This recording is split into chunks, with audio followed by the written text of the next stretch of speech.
से पहले रुक करेंगे लोरमी विधानसभा क्षेत्र की तरफ, जहां पर योगेश मौर्य हमारे साथ सीधे जुड़ गए हैं। योगेश, क्या कुछ खबरें हैं लोरमी विधानसभा क्षेत्र की? अगर बात की जाए तो वो खबरें जो सुर्खियों पर बने रहने वाली हैं। जी, अगर लोरमी विधानसभा क्षेत्र की बात करें तो सबसे बड़ी बात है आज के मुद्दे को लेकर, जिसमें आंगनबाड़ी की कार्यकर्ताएं और सहायिकाएं आज रायपुर कूच करेंगी, राजधानी रायपुर के लिए। यहाँ की लोरमी विधानसभा की सैकड़ों महिलाएं जो ऐसी हैं आंगनबाड़ी कार्यकर्ता एवं सहायिकाएं, जो राजधानी रायपुर पहुंचकर विधानसभा का घेराव करेंगी अपनी 7 सूत्रीय मांगों को लेकर। उनकी प्रमुख रूप से मांग यह है कि उनके जो वेतनमान है उनको बढ़ाया जाए, जो शिक्षकों को समान वेतन दिया जा रहा है उसके हिसाब से उनको वेतन दिया जाए। लगातार उनके द्वारा 28 जनवरी से यहाँ पर अनिश्चितकालीन हड़ताल किया जा रहा है, लेकिन सरकार उनकी बात नहीं मान रही है, उनको एक सिरे से नकार दी जा रही है। इसके कारण लगातार उनके द्वारा कई तरह के अनोखे अनोखे प्रदर्शन किए जा रहे हैं। अगर लोरमी विधानसभा क्षेत्र के अलावा मुंगेली जिले के अलग अलग क्षेत्रों में भी उनके द्वारा प्रदर्शन किया जा रहा है। इसको लेकर प्रदेश जो संगठन है उनके प्रदेश अध्यक्ष के आह्वान पर आज सभी महिलाएं रायपुर कूच करेंगे, जहां पर उनके द्वारा विधानसभा का घेराव किया जाएगा और उसके बाद जो भी मांगे हैं उनको वहां पर विधानसभा के सामने जो भी आएंगे नेता मंत्री उनके समक्ष रखा जाएगा। अगर दूसरे मुद्दे की बात करें तो नगर पंचायत लोरमी का मुद्दा है, जहां पर लोरमी नगर पंचायत के द्वारा एक नया कारनामा किया गया है। इसके लिए हमको हमारे विश्वसनीय सूत्रों ने जानकारी दी है कि जो 20 फरवरी को टेंडर फॉर्म लेने की आखिरी तिथि थी, जो विभिन्न कार्यों के लिए 3 करोड़ रुपए का टेंडर निकाला गया है, उसके लिए कई ठेकेदारों के द्वारा आवेदन जमा किया गया है, जिसके लिए 20 फरवरी को टेंडर फॉर्म लेने की अंतिम तिथि थी, जिसके लिए बाकायदा बैंक डिमांड ड्राफ्ट या फिर नगद राशि जमा करके स्लिप लेने की नियम से लेना था। लेकिन यहाँ पर नगर पंचायत की सीएमओ और नगर पंचायत की अध्यक्ष तथा अन्य जनप्रतिनिधियों की मिलीभगत से ठेकेदारों को यहाँ पर लाभ पहुंचाने के लिए नया कारनामा किया गया है, जिसमें नगर पंचायत के द्वारा 20 फरवरी को जो डिमांड ड्राफ्ट या नगर स्लिप जमा कराना था उसके लिए यहाँ पर ठेकेदारों के द्वारा 21 फरवरी को डिमांड ड्राफ्ट जमा करके उन्हें फॉर्म दिया गया है, जो कि एकदम नियम के विपरीत है। इसके लिए हमने कई जानकारों से जानकारी ली, जैसे पीडब्ल्यूडी के विभाग के कई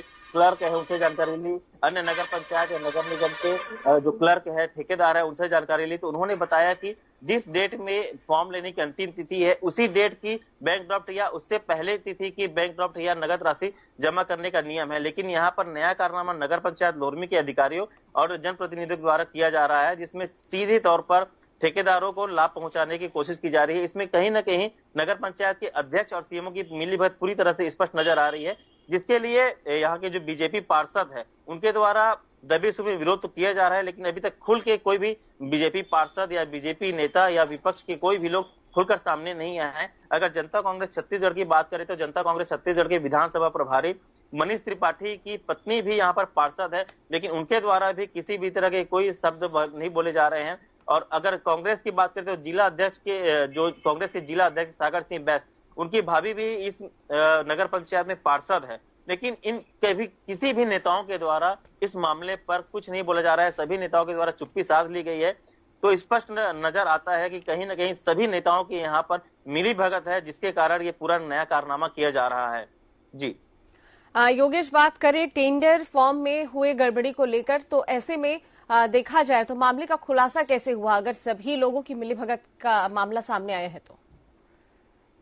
जी हमारे कई ऐसे विश्वसनीय सूत्र है जो नगर पंचायत में हैं और कई जगह ऐसे भी हैं जो ठेकेदारों से भी हमने बात की, तो ठेकेदारों ने नाम न लेने के एवज में हमें यह जानकारी दी है। उन्होंने स्पष्ट तौर पर कहा कि मेरा किसी भी तरह से कहीं पर भी कोई नाम नहीं आना चाहिए, जिसके लिए मैं ये जो जानकारी दे रहा हूं। हमारे एक विश्वसनीय ठेकेदार है, उनके द्वारा यह जानकारी हमको मिली है और साथ ही नगर पंचायत में कार्यरत कर्मचारी जो कि हमारे विश्वसनीय सूत्र हैं, उनके द्वारा भी यह जानकारी मिली है कि टेंडर फॉर्म में लेकर किस तरह की गड़बड़ियां की जा रही है। इसको लेकर उन्होंने एक निवेदन किया था हमसे कि इस मामले को प्रमुखता से उठाया जाए, जिससे नगर पंचायत में जो नया कारनामा किया जा रहा है भ्रष्टाचार करने के लिए वो उजागर हो सके और ये जो टेंडर फॉर्म में जो मिलीभगत की जा रही है नगर पंचायत अध्यक्ष, ठेकेदार और सीएमओ को, वो उजागर कर सके। जी लीना जी। योगेश, ये भी अगर इस बात की जानकारी अगर प्रशासन को मिलती है और पता चलता है कि लापरवाही एक सामने आ रही है, तो किस तरह की कार्रवाई की जाएगी? क्या लगता है कि कार्रवाई की भी जाएगी? जी, निश्चित तौर पर ये अगर पूरा मामला खुलकर सामने आता है तो निश्चित तौर पर कलेक्टर इसमें संज्ञान लेंगे। और जिस तरह से अगर नियमों की अगर बात करें तो नियम के विपरीत ये कार्य किया जा रहा है, तो निश्चित तौर पर अगर कलेक्टर को ये मामला संज्ञान में आता है तो निश्चित तौर पर वो इसे संज्ञान में लेकर इस पूरे टेंडर प्रक्रिया को निरस्त कराकर नए सिरे से टेंडर कराने की के निर्देश नगर पंचायत सीएमओ को दे सकते हैं। जी लीना जी। वहीं योगेश, बात करें, कार्यकर्ता और सहायिका लगातार प्रदर्शन कर रही हैं और सरकार इनकी मांगों को नहीं मान रही है। ऐसे में 2023 में चुनाव भी होने हैं, तो चुनाव में सरकार को किस तरह से इनका सामना करना पड़ सकता है? जी बिल्कुल, जो 2023 चुनावी वर्ष है इसको लेकर लगातार जनप्रतिनिधियों के द्वारा सभी अपने अपने विधानसभा क्षेत्रों में दौरा कार्यक्रम शुरू कर दिया गया है। लेकिन जितने भी नेता हैं, मंत्री हैं, वो उनके द्वारा किसी भी तरीके से ये जो आंगनबाड़ी की कार्यकर्ताएं हैं और सहायिकाएं हैं, उनके जो मांगे हैं उनको नजरअंदाज किया जा रहा है, जिसको लेकर उन महिलाओं में काफी आक्रोश है, जिसको लेकर उनके द्वारा लगातार विरोध प्रदर्शन किया जा रहा है। तो निश्चित तौर पर ये विरोध प्रदर्शन आने वाले दिनों में जो चुनाव है उसके परिणाम में देखने को मिल सकते हैं, क्योंकि महिला जो आंगनबाड़ी कार्यकर्ताओं और सहायिकाओं की संख्या है वो काफी तादाद में उनकी संख्या है। तो निश्चित तौर पर एक महिला के पीछे उनके परिवार में 4 से 5 वोटर हो सकते हैं। तो निश्चित तौर पर वो अब कहीं ना कहीं इस पूरे चुनावी वर्ष में जो चुनाव के परिणाम है उसमें कहीं ना कहीं सेंध लगा सकते हैं।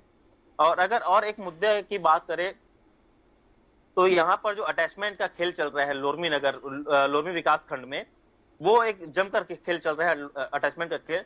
यहाँ पर जो शिक्षा विभाग के क्लर्क हैं और कुछ टीचर भी हैं जिनके द्वारा यहाँ पर अटैचमेंट का खेल किया गया है, जिसमें वो तहसील कार्यालय में या एसडीएम कार्यालय में अटैचमेंट होकर यहाँ पर बैठे हैं, यहाँ पर बाबू काम कर रहे हैं। और मूलतः वो शिक्षा विभाग के क्लर्क हैं जो अलग अलग स्कूलों में क्लर्क का काम करते हैं। वहीं इनके तहसील कार्यालय में अटैच होने के बाद से लगातार स्कूलों का जो कार्य है वो प्रभावित हो रहा है। क्लर्कों के तहसील कार्यालय या एसडीएम कार्यालय में अटैच होने के बाद से लगातार जो स्कूल का पूरा कार्य है, जो विभागीय कार्य, ऑफिशियली कार्य है, वो कार्य शिक्षकों को करना पड़ता है, जिसके कारण शिक्षक पूरा समय अपने छात्रों को नहीं दे पाते हैं और जिसके कारण बच्चों की पढ़ाई प्रभावित होती है। और निश्चित तौर पर अभी जो 10वीं और 12वीं का एग्जाम चल रहा है उसमें इसका नतीजा भी देखने को मिल सकता है। कहीं ना कहीं बच्चों की पढ़ाई प्रभावित हो रही है, जिसके कारण उनके परीक्षा परिणाम में भी इसका असर पड़ सकता है। योगेश, अटैचमेंट की आपने बात कही, तो इसमें शिक्षकों ने क्या किसी तरह की कोई आपत्ति नहीं जताई? ये शिक्षकों के द्वारा लगातार आपत्ति जताई जा रही है। हमने कई स्कूल जैसे लगरा स्कूल है या खपरी स्कूल है, वहाँ के जो प्रिंसिपल है, खपरी स्कूल के प्रिंसिपल से बात की थी तो उन्होंने बताया कि हमारे यहाँ जो क्लर्क है वो तहसील कार्यालय में अटैच है, जिसके कारण उनके स्कूल की जो कार्य है वो प्रभावित होती है, जिसके लिए जो स्कूल के प्रिंसिपल है उनके द्वारा एक शिक्षक को अलग से कार्य दिया गया है कि जो ऑफिशियली वर्क है, जैसे शिक्षकों का वेतन बनाना या कई ऐसे अन्य कार्य है, जिसके लिए उन्हें ब्लॉक मुख्यालय जाना पड़ता है, बीओ ऑफिस से चक्कर काटने पड़ते हैं, जिसके कारण वो लगातार उस शिक्षक के द्वारा लोरमी का दौरा किया जाता है। क्योंकि खपरी से लेकर लोरमी का जो दूरी है वो कम से कम 25 से 30 किलोमीटर की दूरी पड़ती है, जिसके कारण उन्हें पूरा एक दिन का समय लग जाता है आने जाने में, जिसके कारण ये जो पढ़ाई है वो पूरी तरह से प्रभावित होती है। लेकिन इनकी इतनी शिकायत के बाद भी जिला प्रशासन या राजस्व विभाग या फिर शिक्षा विभाग के जो अधिकारी हैं वो अपनी गहरी नींद से नहीं जाग रहे हैं, वो इस और किसी तरह कोई ध्यान नहीं दे रहे हैं। इसमें एक तरफ से देखा जाए तो जो राज्य सरकार है उसकी भी एक गलती नजर आती है, क्योंकि जिस तरह से राजस्व विभाग में जो वैकेंसीज खाली है, जो पद खाली है उसके कारण ये अटैचमेंट किया जाता है। अगर उन रिक्त पदों को भर दिया जाए तो शिक्षा विभाग के किसी भी क्लर्क या शिक्षकों को उनकी जरूरत नहीं पड़ेगी। फुल फेस में यहाँ पर क्लर्क मिल जाएंगे जो पूरी तरह से राजस्व विभाग के जो तहसील ऑफिस है और एसडीएम कार्यालय है उसका कार्य कर सकेंगे। चलिए, तमाम अपडेट्स के लिए बने रहिए हमारे साथ। जुड़ने के लिए शुक्रिया आपका। तो ये तो हो गई लोरमी विधानसभा क्षेत्र की बातें, जो जहां पर हमारे संवाददाता ने बताया कि किस तरह की प्रशासनिक लापरवाही सामने आ रही है।